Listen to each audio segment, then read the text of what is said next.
Hello friends, आपका स्वागत है हमारे YouTube channel ready study in go पर। जैसे कि आप स्क्रीन पर देख रहे हैं, गुंजन दास मेरा यूज़र नेम है, इंस्टा आईडी। अगर आपका कोई भी डाउट है तो मुझसे क्लियर कर सकते हैं। आइए हमारे टॉपिक पर चलते हैं। पूंजीवाद पढ़ेंगे, कैपिटलिज्म जिसे कहते हैं। ये बीए ऑनर्स एंड प्रोग्राम दोनों के लिए हैं।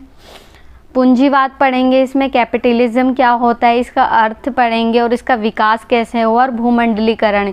आपने ये पढ़ा भी होगा कि भूमंडलीकरण क्या होता है, जिसे हम वैश्वीकरण के नाम से जानते हैं, ग्लोबलाइजेशन के नाम से जानते हैं। ठीक है, तो आपको पता होगा कि पूंजीवाद क्या होता है या कैपिटलिज्म क्या होता है, जहाँ पर जो उत्पादन के साधन होते हैं हमारे, वो निजी हाथों में होते हैं, तो उसे हम क्या कहते हैं, पूंजीवाद कहते हैं। पूंजीवाद क्या है? पूंजीवाद एक ऐसी आर्थिक प्रणाली है, एक आर्थिक प्रणाली है पूंजीवाद, जिसमें उत्पादन के साधनों पर निजी स्वामित्व होता है। जहाँ पर जितने भी उत्पादन के साधन होते हैं हमारे, वो निजी हाथों में होते हैं या किसी एक कंपनी के हाथों में होते हैं, तो उसे हम निजी स्वामित्व कहते हैं। और उत्पादन निरंतर लाभ की दिशा में होता है। लाभ की दिशा के साथ होता है क्योंकि जो कंपनियां होती है वो अधिकतम जो है अपना लाभ अर्जित करना चाहती हैं। ठीक है, तो इसके अंतर्गत जो है, कैपिटलिज्म के अंतर्गत जो उत्पादन जो होता है वो निरंतर लाभ की दिशा के अंतर्गत किया जाता है। नेक्स्ट है, पूंजीवाद एक विचारधारा है। आप सभी को पता है जो पूंजीवाद एक विचारधारा है जो यूरोप से निकली थी। ठीक है, जिसमें अमेरिका ने बढ़ चढ़कर हिस्सा लिया था और अमेरिका ही पूंजीवाद को जो है पूरे विश्व में फैलाना चाहता। जैसे कि आपने अंतर्राष्ट्रीय संबंध वाली बुक में पढ़ा भी था कि जो पूंजीवाद का फैलाव जो है उसका जो नेतृत्व कौन कर रहा था, अमेरिका कर रहा था। तो ये एक विचारधारा रही है जिसमें निजी स्वामित्व को बढ़ावा दिया जाता है। पूंजीवाद में निजी स्वामित्व को जो है बढ़ावा दिया जाता है। नेक्स्ट है, पूंजीवाद और उदारवाद को एक साथ देखा जाता है। पूंजीवाद में क्या है, खुली अर्थव्यवस्था होती है। यहाँ पर जो कंपनियाँ आती हैं वो अपना व्यापार करती हैं और ज़्यादा से ज़्यादा जो धन है वो अर्जित करना चाहती है। ठीक है, लाभ कमाना चाहती है, लाभ के उद्देश्य से आती है, दूसरी कंपनियों में जाती है अपना व्यापार करने के लिए, ताकि उनका लाभ जो है और ज़्यादा से ज़्यादा बढ़ता चला जाए। ठीक है, उदारवाद क्या है, जहाँ पर उदारीकरण, जैसे आपने सुना होगा, जैसे भारत है, फॉर एग्जांपल भारत ने जो है 1991 के पहले जो है बहुत सारी पाबंदियां लगा रखी थी कि बाहर की जो जितनी भी कंपनी है वो इंडिया नहीं आ पाएंगी, और आएगी तो उन्हें पहले लाइसेंस लेना पड़ेगा। ठीक है, तो बहुत सारी फॉर्मेलिटी जो है बाहर के कंपनियों को निभानी पड़ती थी। ठीक है, तो इस वजह से जो है भारत में कोई सी भी कंपनी नहीं आ पाती थी, तो हमारे देश में जो है बहुत ज़्यादा दिक्कतें आ गई थी। फिर उस समय जो है विदेशी मुद्रा जो है हमारे भारत की वो समाप्त हो चुकी थी। ठीक है, बिल्कुल ही ख़त्म हो चुकी थी, और खाने पीने की जितनी भी चीज़ें थी वो भी नहीं थी। हमारे देश जो है उनकी पूरी अर्थव्यवस्था जो है चरमरा सी गई थी। इसी वजह से जो है वर्ल्ड बैंक को और IMF ने बोला कि हमें जो है उदार बनाना चाहिए, उदारीकरण की नीति अपनानी चाहिए, कि जितने भी नियम बनाए रखे हैं तुमने, तो उसमें क्या कर दो, कटौती कर दो, और बाहर की जो कंपनी है उनको आमंत्रित करो। ठीक है, तो इसी वजह से उसे क्या कहते हैं, उदारवाद। जो अपनी नियमों में क्या कर देता है, कमी कर देता है, तो उसे उदारवाद कहते हैं। तो ठीक उसी प्रकार से पूंजीवाद भी वही है। पूंजीवाद भी एक विचारधारा, उदारवाद भी। उदारवाद में क्या है, वो भी नियमों में कटौती चाहता है, पूंजीवाद में भी कटौती, फ्रीडम चाहता है। ठीक है, तो इन दोनों को ही जो है सेम समझा जाता है। नेक्स्ट है, पूंजीवाद का अर्थ लोगों के लिए अलग अलग हो सकता है। पूंजीवाद जरूरी नहीं है कि एक के लिए वही है तो दूसरे के लिए भी वही हो सकता है। वो सभी के लिए जो है पूंजीवादी या कैपिटलिज्म अलग अलग थिंकिंग रखते हैं लोग इसके अनुसार जो है। इसकी विशेषता देख लेते हैं कि पूंजीवाद की विशेषता क्या है। पहली है, उत्पादन के साधनों पर निजी स्वामित्व होता है। उत्पादन के जितने भी साधन होंगे, जितने भी सेक्टर होते हैं सरकार के, वो निजी स्वामित्व के अंतर्गत आते हैं। ठीक है, निजी कंपनियां ही जो हैं इसका हिसाब किताब जो है रखती है। जहाँ पर कंपनी की चलती हो, ठीक है, जहाँ पर निजी स्वामित्व की चलती हो तो वहाँ पर पूंजीवाद होता है। दूसरा पॉइंट है इसमें मांग और पूर्ति का निर्धारण किया जाता है। मांग और पूर्ति आप सभी को पता होगा, मांग और पूर्ति कैसे निर्धारित होती है। कंपनी ही इसके अंतर्गत जो है मांग और पूर्ति को जो है निर्धारित करती है कि मांग जो है, अब कोई वस्तु जो है उत्पादन हो रहा है, उसका प्रोडक्शन हो रहा है तो उसके पूर्ति होगी पहले, ठीक है, पूर्ति मतलब उत्पादन होता है, ठीक है, और जब पूर्ति की मांग बढ़ती है, जितने भी प्रोडक्शन होगा तो फिर मांग बढ़ेगी, ठीक है, जब मांग बढ़ेगी तो ये दोनों जो है उसका निर्धारण कौन करता है, वो निजी स्वामित्व के करते हैं, ठीक है, इसमें सरकार का जो है कोई रोल नहीं होता। तीसरा है लाभ को अधिकतम करना। जितनी भी कंपनियां होती हैं वो अपना लाभ जो है अधिकतम करना चाहती हैं, उसको बढ़ाना चाहती है। फोर्थ है इसमें सभी को स्वतंत्रता प्रदान करना, ठीक है। कैपिटलिज्म में ये इम्पॉर्टेंट है कि सभी को जो है अपनी फ्रीडम जो है मिलती है, ठीक है, अपना व्यापार कोई भी कर सकता है इसके अंतर्गत, ठीक है, और सारी चीज़ें जो हैं एक व्यक्ति के अनुसार जो है चलाई जाती है, ना कि सरकार के अनुसार चलती है इसके अंतर्गत। तो इसमें व्यक्ति को भी फ्रीडम दी जाती है।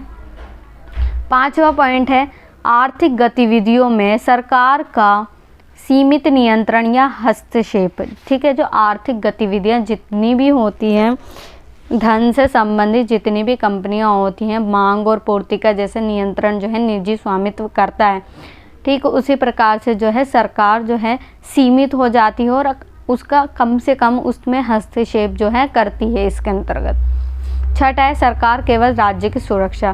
कैपिटलिज्म ये बोलता है कि जो कंपनियां है वही हिसाब पूरा देश को चला सकती है, सरकार केवल जो है सुरक्षा पर ध्यान दें, कायदे कानून पर अपने नियम बनाएं, जनता की सेवा करें, ठीक है, योजनाएं बनाएं। तो ये सारे जो है कैपिटलिज्म बोलता है कि सरकार जो है इसमें सीमित उसका हस्तक्षेप हो जाता है। नेक्स्ट है पूंजीवादी समाज अनिवार्य रूप से दो समूहों में विभाजित है। जो पूंजीवादी समाज है वो दो वर्गों में विभाजित हो रखा है, ठीक है। पहला जो वर्ग है उसमें पूंजीपति है, दूसरा है एक सर्वहारा वर्ग, ठीक है। तो दो तरह के लोग जो हैं पूंजीवादी व्यवस्था में या पूंजीवादी समाज में हैं। दो तरह के लोग जो होते हैं विद्यमान होते हैं, एक होता है पूंजीपति, दूसरा सर्वहारा वर्ग। पूंजीपति वो लोग होते हैं जो उत्पादन के साधन के मालिक होते हैं, जहाँ से भी उत्पादन हो रहा है उनके मालिक कौन होते हैं, पूंजीपति होते हैं, ठीक है। तो एक तो हो गया जो उत्पादन कर रहा है, ठीक है, उसके मालिक है। दूसरा है संपत्ति विहीन मजदूर वर्ग, जो जिनके पास संपत्ति नहीं है, ठीक है, जो मजदूर है, बिल्कुल ही लोअर कास्ट है, ठीक है, लोअर क्लास है, तो उसे ही जो है पूंजीवादी दो व्यवस्था में जो है बट जाता है, दो समाज में बढ़ जाता है, पूंजीपति और सर्वहारा वर्ग। नेक्स्ट है पूंजीवाद उत्पादन की एक प्रणाली है। जो पूंजीवाद है वो एक प्रणाली है जहाँ पर श्रम शक्ति स्वयं बाजार में बेची जाती है, ठीक है। तो यहाँ पर जो है श्रम शक्ति, श्रम मतलब मजदूरों के जितने भी काम हुआ है, ठीक है, जितने भी उत्पादन करती है कंपनी, तो वो बाजार में जो है बेच दी जाती है और वस्तु जो है बन जाती है। और जबकि उत्पादक शक्तियों और पूंजी का कुल जोड़ पूंजीपति बुजुर्ग वर्गों के हाथों में होता है, ठीक है। तो जो पूंजीपति है इसे बुजुर्ग वर्ग भी कहते हैं। ये जो है उत्पादन के मालिक होते हैं और इनके हाथों में ही सारा जो है काम होता है। नेक्स्ट है हमारा टॉपिक पूंजीवाद उत्पत्ति और विकास की। पूंजीवाद की उत्पत्ति कैसे और इसका विकास कैसा होता चला गया। फर्स्ट है इसमें पूंजीवाद आधुनिकता के मध्यकाल के बाद यूरोप में शुरू हुआ। जो पूंजीवाद है वो यूरोप में शुरू हुआ था सबसे पहले, और आधुनिक मतलब न्यू टेक्नोलॉजी जो अब आ रही थी तो पूंजीवाद जो है उसके अंतर्गत शुरू हुआ। नेक्स्ट है 14वीं शताब्दी से 17वीं शताब्दी तक फैले पुनर्जागरण, जिसका अर्थ है पुनर्जन्म, आधुनिक काल की शुरुआत हुई। ठीक है, तो पुनर्जागरण के समय जो है आधुनिक काल की शुरुआत हुई थी, जहाँ पर कैपिटलिज्म जो है इसका विस्तार होने लग गया था। इस बौद्धिक क्रांति ने धर्म, पारंपरिकता और रूढ़िवादिता का विरोध किया। जो पुनर्जागरण काल जब आया था तो उसने किसका विरोध किया? जो परंपरा से बंधे हुए जो लोग चलते आ रहे थे, रूढ़िवादी जो जितनी भी पुरानी परंपराएं थी उसको समाप्त कर दिया पुनर्जागरण काल ने। अब पुनर्जागरण काल के बाद जैसे ही पुनर्जागरण काल जो है समाप्त हो गया, ठीक उसके बाद जो है पूंजीवाद फैला पूरे देश में, पूरे विश्व में। नेक्स्ट है 18वीं सदी के अंत से 19वीं सदी की शुरुआत के कालखंड में औद्योगिक क्रांति ने पूंजीवाद के विकास में महत्वपूर्ण आर्थिक व नीतिगत प्रभाव पड़ा। ठीक है, तो पूंजीवाद का जो विस्तार है, विकास हुआ, वो नीतिगत तरीके से और आर्थिक रूप से हुआ।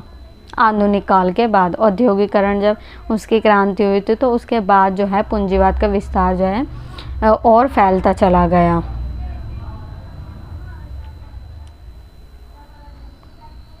नेक्स्ट है सामंतवाद से पूंजीवाद पतन और संक्रमण।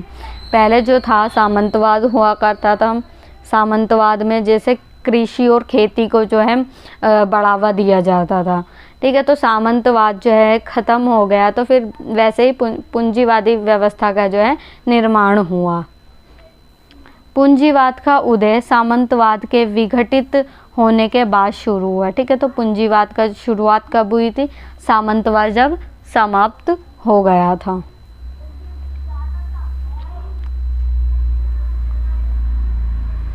नेक्स्ट है सामंतवाद, जिसे सामान्यतः कृषि दासता के रूप में समझा जाता है। सामंतवाद क्या है? इसके अंतर्गत जो है कृषि से संबंधित जो चीज़ें होती हैं वो की जाती थी, और एक ऐसी आर्थिक प्रणाली थी जिसके अंतर्गत समाज दो प्रमुख वर्गों में बटा होता है। ठीक है, इस सामंतवाद में भी दो वर्ग बटे होते थे, एक तो सामंत भूस्वामी और खेतिहार दास।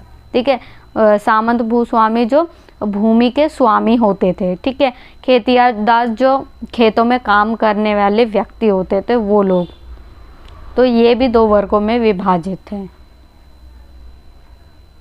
नेक्स्ट है सामंतवाद एक कृषि आधारित व्यवस्था थी। ठीक है, सामंतवाद क्या है? एक कृषि आधारित व्यवस्था है जिसमें आर्थिक एवं राजनीतिक शक्ति भूस्वामियों के वर्ग के अधीन थी। आर्थिक जो पैसे से संबंधित जितने भी भूस्वामी क्या करते थे, छोटे किसानों को अपनी ज़मीन दे दिया करते थे और उन्हीं से जो है अपनी खेती करवाते थे। राजनीतिक शक्ति भी उन्हीं के पास थी, जो न्याय जो दिलाना होता था वो भी भूस्वामी वर्ग के जो लोग हैं वही करते थे। सामंतवाद विभिन्न कारणों से जो है पतन हुआ उसका। नेक्स्ट है इस प्रक्रिया ने आर्थिक संगठन के पूंजीवादी व्यवस्था को अपनी जड़ मजबूत करने का रास्ता दिया। ठीक है, तो पूंजीवाद सामंतवाद जैसे ही समाप्त हुआ तो वैसे ठीक उसी के बाद जो है पूंजीवाद का विस्तार जो है होने लगा।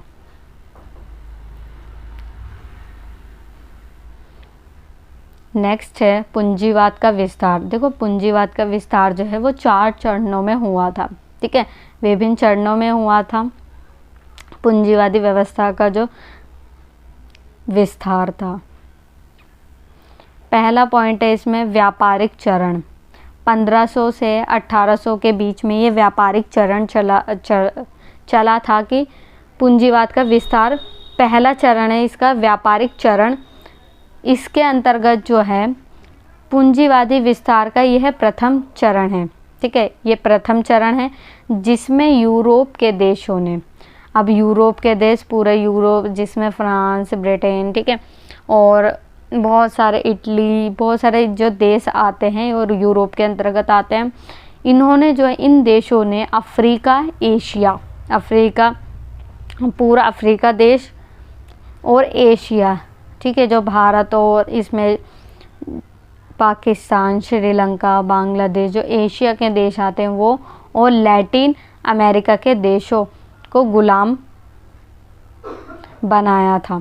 ठीक है, तो इसमें जो है यूरोप के देशों ने क्या करा, एशिया और अफ्रीका और लैटिन अमेरिका के देशों को क्या करा, गुलाम बना लिया, और इनसे वह कच्चे माल लेते थे, और इनसे क्या करते थे, कच्चा माल लेते थे, जिसके कारण विकासशील देशों को नुकसान हुआ। पहला चरण था जो 1500 से 1800 के बीच में चला। इसके अंतर्गत जो यूरोप के देश थे वो अफ्रीका, एशिया और लैटिन अमेरिका के जितने भी संसाधन थे और कच्चे माल थे तो वो अपने देश में ले जाते थे, और उनका उत्पादन करके वहीं जहाँ पर मार्केट ज़्यादा थी वहाँ पर बेच दिया करते थे।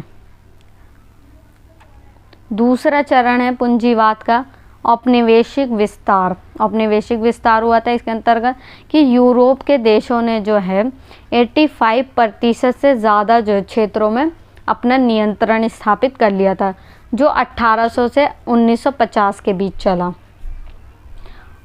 उपनिवेशवाद के कारण एक देश द्वारा विदेशों क्षेत्रों पर प्रत्यक्ष प्रशासनिक एवं राजनीतिक नियंत्रण किया।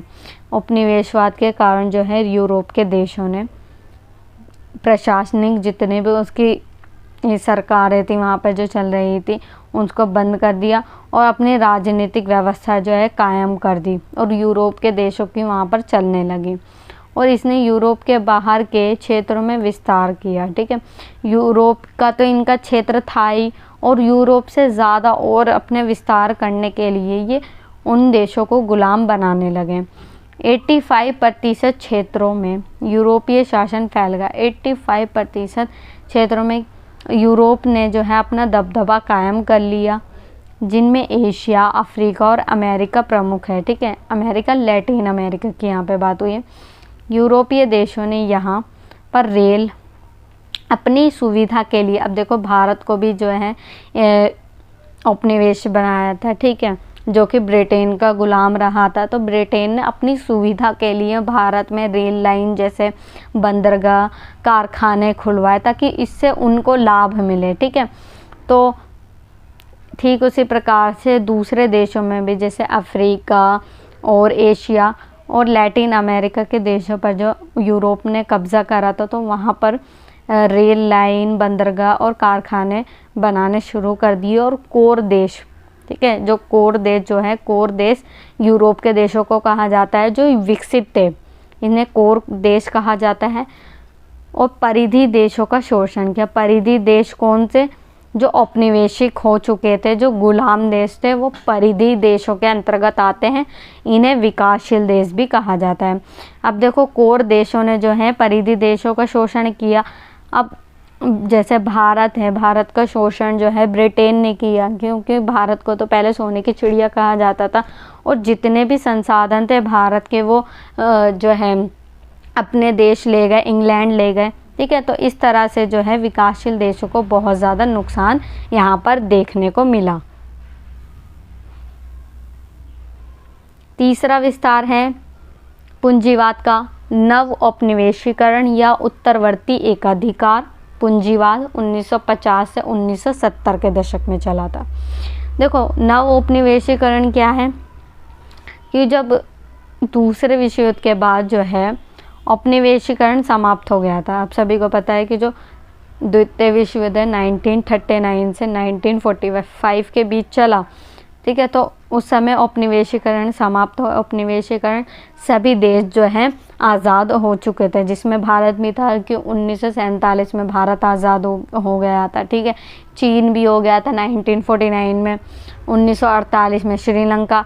ठीक है, तो इस तरह से जो है औपनिवेशीकरण समाप्त हो गया, और एशिया और अफ्रीका के देशों को यूरोप से स्वतंत्रता मिल गई। एशिया के देश और अफ्रीका के देशों से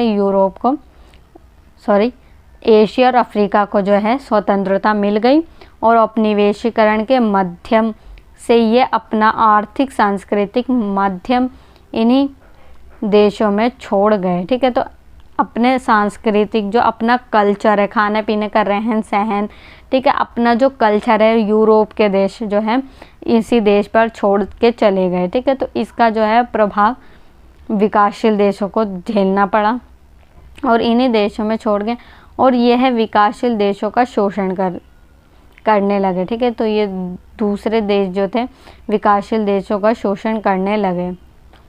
फोर्थ है इसमें वैश्वीकरण और नव साम्राज्यवाद 1970 के दशक के बाद, ठीक है। 1970 के बाद जो है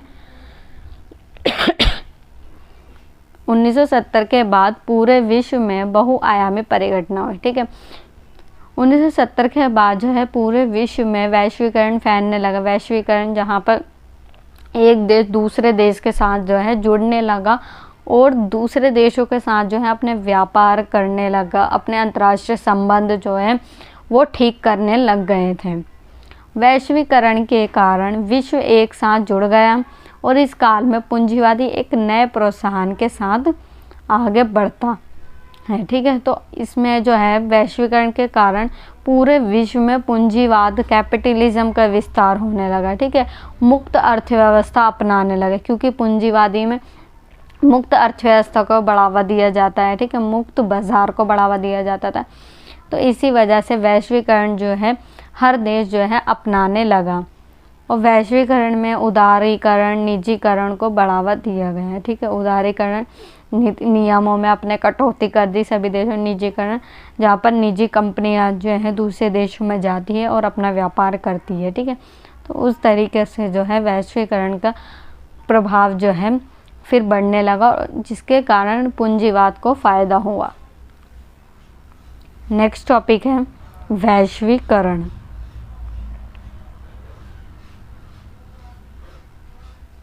वैश्वीकरण क्या है? वैश्वीकरण के कारण जो है एक देश की अर्थव्यवस्था जो होती है दूसरे देश की अर्थव्यवस्था से जुड़ जाती है, उसे हम वैश्वीकरण कहते हैं। मान लो कि अमेरिका और भारत है, ठीक है। अमेरिका की जो कंपनी है भारत में आती है, यहाँ पर अपना प्रोडक्शन करती है जिससे भारत के लोगों को रोज़गार भी मिलेगा, ठीक है। वहाँ पर लाभ भी होगा, अमेरिका को भी लाभ होगा और भारत को भी होगा। कैसे होगा? क्योंकि भारत के एम्प्लॉय जो है यहाँ पर उस कंपनी में काम करेंगे। तो वैश्वीकरण के लाभ तो हुए, लाभ भी हुए और इसमें हानि भी देखने को मिली है, ठीक है। तो वैश्वीकरण जो है इसको बहुआयामी प्रक्रिया कहा गया। वैश्वीकरण को क्या कहा गया? वैश्वीकरण को जो है बहुआयामी प्रक्रिया बोला गया। नेक्स्ट है सामाजिक, सांस्कृतिक, राजनीतिक, आध्यात्मिक, तकनीकी आदि से संबंधित है, ठीक है। तो वैश्वीकरण के कारण जो है एक देश की तकनीक जो है दूसरे देश के पास जो है पहुंच जाती है। वैश्वीकरण के कारण ये जो है संभव हुआ है। नेक्स्ट है वैश्वीकरण को कई विद्वानों ने अलग अलग रूपों में परिभाषित किया है। वैश्वीकरण की एक कोई पर्टिकुलर जो है परिभाषा नहीं रही है, अलग अलग विद्वानों ने जो है इसकी अलग अलग परिभाषा प्रदान करी है। एंथोनी गिडेंस के अनुसार जो है वैश्वीकरण की व्याख्या विश्वव्यापी सामाजिक संबंधों की गहनता के रूप में करते हैं जो दूर स्थित बस्तियों को भी इस प्रकार जोड़ देते हैं कि स्थानीय घटनाएं मीलों दूर की बातों से प्रभावित होकर अपना रूप ले लेती है और इसी प्रकार स्थानीय घटना दूर स्थित बस्ती में अपना प्रभाव छोड़ जाती है। इन्होंने यही कहा है कि जो एक देश की जो अर्थव्यवस्था दूसरे देश के साथ मिल जाती है और मिलकर जो है इनके साथ एक अंतरक्रिया होती है जिसे बहुआयामी प्रक्रिया कहा जाता है। एक देश का कल्चर जो है दूसरे देश में प्रवाहित होता है, ठीक है। तो वैश्वीकरण के 3 प्रकार से जो है प्रभाव देखने को मिलता है, आर्थिक, राजनीतिक और सांस्कृतिक।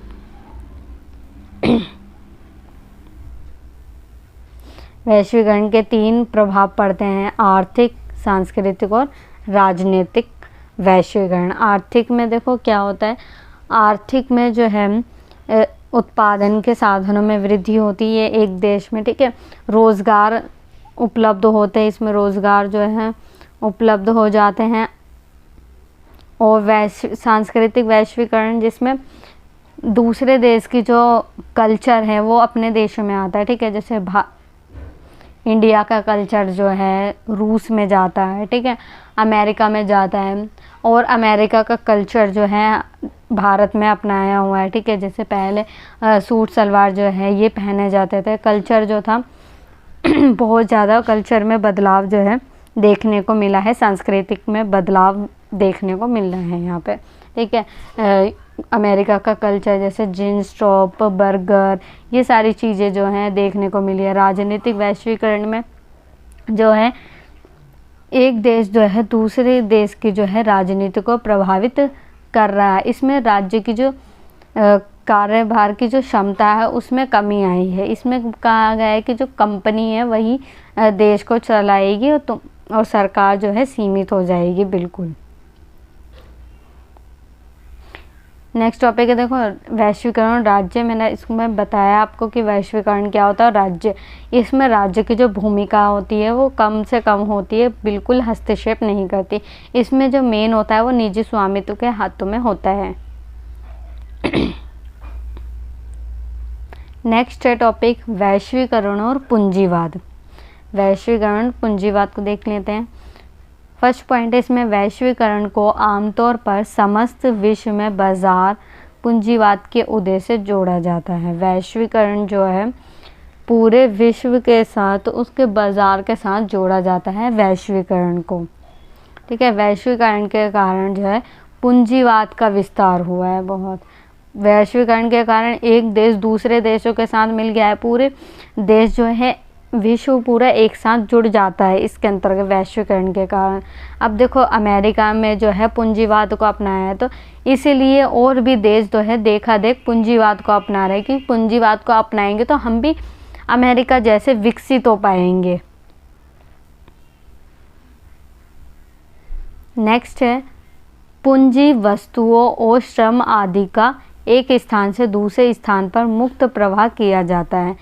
देखो इसके अंतर्गत क्या होता है, हम वैश्वीकरण के अंदर पूंजी, एक देश की पूंजी जो है एक से एक्सचेंज होती है, ठीक है। भारत की जो है पैसा अमेरिका जाता है, अमेरिका का डॉलर यहाँ पे आता है, ठीक है। तो पूंजी का एक्सचेंज हो रहा है, यहाँ पर वस्तु हो रही है, एक दूसरे देश की वस्तु हमारे यहाँ आ रही है और हम भेज रहे हैं दूसरे को, ठीक है। आयात निर्यात बढ़ जाता है इसके अंतर्गत। श्रम शक्ति, डॉक्टर जो है, डॉक्टर की सेवा वहाँ चली जाती है, ठीक है। तो ये चीज़ जो है मुक्त प्रवाह को वैश्वीकरण बढ़ावा देता है। वैश्वीकरण के कारण जो है ये सारी चीज़ें जो है आज संभव हुई हैं। नेक्स्ट है, वैश्वीकरण एक सामान्य शब्द है, ठीक है। वैश्वीकरण एक नॉर्मल सा शब्द है जिसे कई तरह से परिभाषित किया जा सकता है। वैश्वीकरण को अलग अलग, देखो मैंने बताया था ऊपर की विद्वानों ने इसकी अलग अलग परिभाषा दी है, और वैश्वीकरण का कोई एक पर्टिकुलर जो है परिभाषा नहीं दे रखी है। और जबकि पूंजीवाद जो है इसकी परिभाषा एक विशिष्ट परिभाषा है। कैसे? क्योंकि पूंजीवाद में बता रखा है कि हाँ भाई कि जो उत्पादन के साधन होते हैं वो निजी स्वामित्व के हाथों में होते हैं, ठीक है। तो पूंजीवाद की एक विशिष्ट परिभाषा हमें देखने को मिलती है। नेक्स्ट है, वैश्वीकरण संयुक्त राष्ट्र द्वारा गठित किया गया है, ठीक है। वैश्वीकरण जो है संयुक्त राष्ट्र द्वारा गठित किया गया और यह वैश्वीकरण को मुक्त व्यापार के रूप में परिभाषित करता है। वैश्वीकरण क्या है? वहाँ पर मुक्त व्यापार को कोई भी जो प्रतिबंध लगा देते हैं सरकार, तो उसमें जो है पाबंदी नहीं होती है, तो वो मुक्त प्रवाह या मुक्त बाजार किया जाता है, या मुक्त व्यापार कहेंगे, जिसमें पूंजी, माल, श्रम और सेवाओं के मुक्त प्रवाह के लिए टैरिफ और अन्य बाधाओं को हटाना शामिल है, ठीक है। मैंने आपको बताया कि जितने भी प्रतिबंध सरकार जो लगा देती है इसके अंतर्गत जो है मुक्त प्रवाह के अंतर्गत ये सारी चीज़ें नहीं लगाई जाती। नेक्स्ट टॉपिक है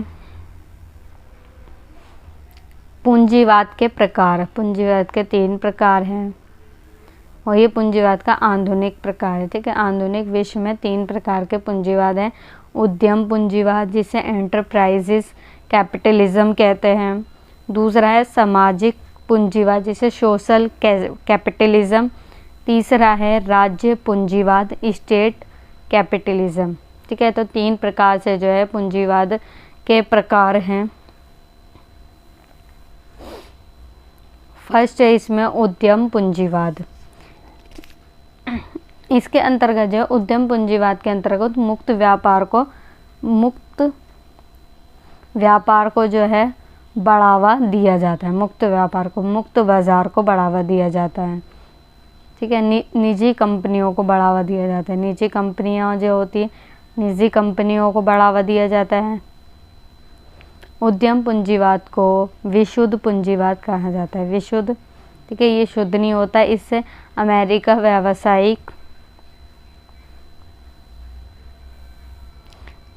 व्यावसायिक प्रतिरूप के रूप में भी जाना जाता है। पूंजीवाद का यह रूप एडम स्मिथ और डेविड रिकॉर्डो जैसे क्लासिकल अर्थशास्त्र के विचारों पर आधारित है। इसके जो पूंजीवाद के जो विचारधारा है एडम स्मिथ और डेविड रिकॉर्डो ने दी है। इन्होंने कहा है कि जो ये उद्यम पूंजीवाद है वो मुक्त बाजार पर आधारित है। मुक्त बाजार को बढ़ावा देता है। बाजार एक आत्म नियमन प्रणाली है। ठीक है, आत्म नियमन प्रणाली है जो कि लेसेज फेयर सिद्धांत के अनुरूप है। एक सिद्धांत पर आधारित है उद्यम पूंजीवाद। उद्यम पूंजीवाद सार्वजनिक स्वामित्व को न्यूनतम रखता है। सार्वजनिक जो स्वामित्व होता है वो बिल्कुल खत्म होता है। यहाँ पर निजी स्वामित्व पाया जाता है और यह सुनिश्चित करता है कि कल्याणकारी राज्य केवल देश की सुरक्षा करें। ठीक है, तो इसके अंतर्गत बोला है कि सरकार का इसमें कोई रोल नहीं होता देश में। ठीक है, जो बाजार की कंपनियां होती हैं वो देश को चला सकती है। अगर सरकार को कुछ करना है या राज्य को कुछ, यहाँ पे सरकार और राज्य एक ही है। ठीक है, तो राज्य को कुछ करना है तो वो केवल देश की सुरक्षा करे, लोगों के जन कल्याण के बारे में सोचे। नेक्स्ट है सामाजिक पूंजीवाद। क्या कहता है? फ्रेडरिक लिस्ट जैसे अर्थशास्त्रियों के विचारों की देन है जो उदारवादी होने के बावजूद, फ्रेडरिक लिस्ट जो है उदारवादी हैं। ठीक है, ये चाहते थे कि पूंजीवाद को बढ़ावा देना चाहते थे। ठीक है, उदारवाद में क्या है, पूंजीवाद को बढ़ावा दिया जाता है, परंतु इनके बावजूद जो है इन्होंने सोचा कि जो छोटे उद्योग होते हैं उनको बढ़ावा दिया जाना चाहिए, छोटे उद्योगों को। ठीक है, जो उदारवादी होने के बावजूद विदेशी प्रतिस्पर्धा की मुश्किलों से छोटे उद्योगों को बचाने के लिए राज्य द्वारा हस्तक्षेप किए जाने के पक्ष में थे। ठीक है, जो छोटे उद्योगों को तभी बचाया जा सकता है जब राज्य की सरकारें होती हैं उसमें महत्वपूर्ण भूमिका निभाएगी। राज्य सरकार जो है छोटे उद्योगों को बढ़ाने में मदद करेगी। तो इन्होंने जो है इसको बढ़ावा दिया है, छोटे उद्योगों, लघु उद्योगों को। तीसरा है राज्य पूंजीवाद। राज्य पूंजीवाद एक आर्थिक प्रणाली है। ठीक है, राज्य पूंजीवाद भी एक आर्थिक प्रणाली है जिसमें राज्य व्यापार और वाणिज्यिक यानी लाभ के लिए आर्थिक गतिविधि करता है। ठीक है, राज्य पूंजीवाद क्या है? जिसमें व्यापार को बढ़ावा दिया जाता है, व्यापार से रिलेटेड जो गतिविधियां इसके अंतर्गत होती हैं, और जहां उत्पादन के साधनों को राज्य के स्वामित्व वाले उद्यमों, पूंजी संचय, केंद्रीकृत प्रबंधन और मजदूरी श्रम की प्रक्रियाओं सहित के रूप में राष्ट्रीयकृत किया जाता है। इसके अंतर्गत ये है कि जो राज्य सरकारें हैं उसका पूरा जो नियंत्रण होगा पूंजी में संचय करना, उसका प्रबंध करना। ठीक है, पैसा कहाँ पे लगाना है उसको प्रबंधन करना राज्य पूंजीवाद के अंतर्गत आता है। ठीक है, आई होप ये आपको समझ में आया होगा। नेक्स्ट है, देखो पूंजीवाद की चुनौतियाँ और आलोचनाएं। ठीक है, जब पूंजीवाद तो अच्छा है कि हाँ कैपिटलिज्म को अपनाएंगे तो हमारा देश भी तरक्की हो जाएगा, ठीक है। पर इसमें जो है बहुत सारी पूंजीवाद में भी खामियां देखने को मिली, इसका भी जो है लाभ सभी वर्गों को नहीं मिला, ठीक है। इसमें जो है गरीब और अमीर की जो बीच की खाई है वो बहुत ज़्यादा बढ़ती चली जाती है, आप सभी को पता होगा। कार्ल मार्क्स ने पूंजीवादी व्यवस्था की आलोचना की। देखो कार्ल मार्क्स जो है वो समाजवाद को बढ़ावा देना चाहते हैं, ठीक है। समाजवाद में किसकी चलती है? सरकार की चलती है। पूंजीवाद में केवल निजी स्वामित्व की चलती है, ठीक है, उसका नियंत्रण होता है। जो कार्ल मार्क्स है इन्होंने कहा है कि जो मार्क्स के शब्दों में पूंजी मृत श्रम है, जो पिशाच की तरह केवल जीवित श्रम को चूसकर जीवित रहता है। जितना अधिक श्रम यह चूसता है उतनी ही अधिक इसकी आयु बढ़ती जाती है। इन्होंने कहा है कि पूंजीवाद जो है बेकार है, ठीक है, इससे केवल श्रमिकों का शोषण किया जाता है इसके अंतर्गत, और उतना ही हिसाब से उसको पैसे भी नहीं मिल पाते। इसके अंतर्गत जो है गरीब और अमीर के जो बीच की खाई है वो बहुत ज़्यादा बढ़ जाती है। मार्क्स जो है और भी एक तर्क देते हैं कि जो पूंजीवाद है वो श्रमिकों को उत्पादन प्रक्रिया से 4 तरीके से अलग कर देता है, ठीक है।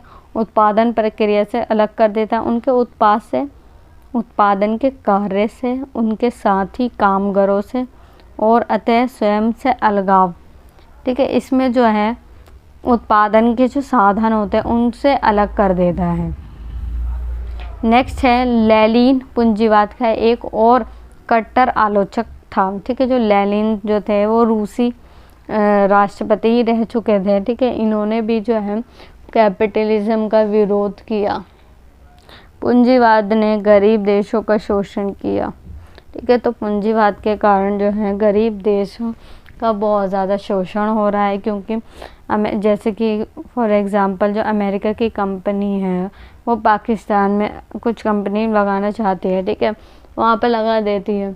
इससे लाभ किसको होगा? ज़्यादा अमेरिका को होगा, क्योंकि अमेरिका ने जो है कंपनी वहाँ पर स्थापित करी है और फिर अमेरिका की ही वहीं पर चलेगी ज़्यादा, ठीक है, वहाँ पर क्योंकि निजी स्वामित्व हो जाएगा, ठीक है। तो वहाँ पर इसी वजह से जो है पूंजीवाद को जो है इसका विरोध किया जाता है, इसकी आलोचना की जाती है, ठीक है। तो ये था आपका पूंजीवाद और इसकी जो है आलोचनाएं की गई थी मार्क्स के द्वारा, ठीक है। और आप और भी ज़्यादा लिख सकते हैं कि इसमें गरीबी और अमीरी के जो बीच की खाई है वो बढ़ती चली जाती है। उत्पादन के साधनों पर केवल एक ही निजी स्वामित्व पाया जाता है, सरकार का बहुत कम से कम हस्तक्षेप होता है। तो बहुत सारे इसके पॉइंट है, आप लिख सकते हैं, ठीक है। इसके अंतर्गत ये था हमारा पूंजीवाद, कैपिटलिज्म। आई होप ये आपको समझ में आया होगा। इसे ज़्यादा से ज़्यादा शेयर करना, लाइक करना और हमारे चैनल को सब्सक्राइब करना ना भूलें। धन्यवाद।